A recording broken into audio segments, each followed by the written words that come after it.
ইতিমধ্যে আপোনালোকক অজয় গগৈ ডাঙৰীয়াই ক'লে যে সমগ্ৰ অসমৰ ভিতৰত কংগ্ৰেছ দলে বুথ চোৰ চকীয়েৰ এই অভিযান বিভিন্ন জিলাত চলাই আছে।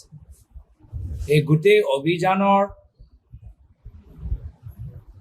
আৰম্ভণি হৈছিল যেতিয়া ৰাহুল গান্ধী ডাঙৰীয়াই নিজৰ সংবাদমেল যোগেদি তথ্য সহকাৰে প্ৰমাণ দিলে যে এটা বিধানসভা সমষ্টি বিশেষকৈ কৰ্ণাটকৰ ভিতৰত কেনেদৰে 1 লাখ ভুৱা ভোটাৰ তালিকাৰ ভিতৰত অন্তৰ্ভুক্ত হ'ল। আমি সেই সময়ত ভাবিলোঁ যে এনে ধৰণৰ বিস্ফোৰক তথ্য দিয়াৰ পিছত কেন্দ্ৰীয় নিৰ্বাচনী আয়োগ দায়িত্ব সহকাৰে তদন্ত কৰিব, কিন্তু তেওঁলোকে তদন্ত কৰাতকৈ বিজেপি দলৰ মুখপাত্ৰৰ দৰে প্ৰতিক্ৰিয়া দিবলৈ আৰম্ভ কৰে। তেতিয়াৰ পৰা ৰাহুল গান্ধী ডাঙৰীয়া সংকল্প যে আমি ভাৰতৰ ভিতৰত এটা জনজাগৰণ সৃষ্টি কৰিব লাগে।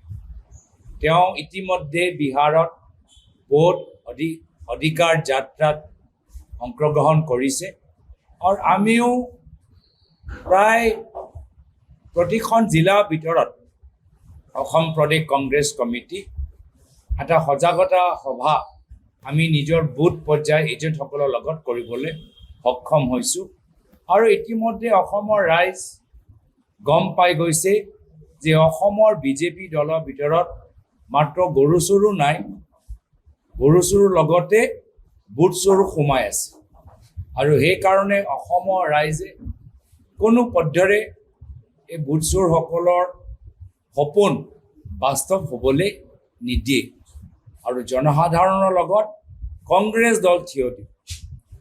কিন্তু এতিয়া আমি গম পাইছোঁ যে কিয় বৰ্তমানৰ বিজেপি চৰকাৰ, হিমন্ত বিশ্ব শৰ্মা ডাঙৰীয়াৰ নেতৃত্বৰ চৰকাৰ ইমান অহংকাৰ, যেতিয়া তেওঁলোকে জনসাধাৰণৰ তেওঁলোকৰ ভোটৰ অধিকাৰক মূল্য নিদিয়ে, অসমৰ ৰাইজৰ ভোটৰ কোনো মূল্য তেখেতৰ বাবে নাই, তেতিয়া নিশ্চয় তেওঁলোকে অসমৰ ৰাইজক অৱহেলনা কৰিব আৰু আদানী আম্বানীক কেনেদৰে আৰু মাটি বিক্ৰী কৰিব পাৰে, নিজৰ পৰিবাৰৰ নামত আৰু মাটি কেনেদৰে সংৰক্ষণ কৰিব পাৰে আৰু নিজৰ লগত ভাল হৈ থকা চিণ্ডিকেটবোৰ, কয়লা, পাথৰ, শিল, বালি চিণ্ডিকেট, কাৰ্বি আংলং, ডিমা হাছাও, তিনিচুকীয়াৰ ভিতৰত কাম কৰি কেনেদৰে অসমৰ জংঘল পাহাৰ নষ্ট কৰিব পাৰে, তাৰ বাবে তেওঁ অহংকাৰী ৰজাৰ দৰে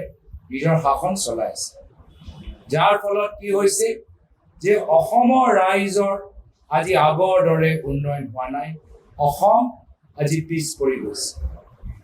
যোৱাকালি যিকোনো খবৰৰ বাবে যোগাযোগ কৰক 7099017330 লগতে 7099017110 নম্বৰত।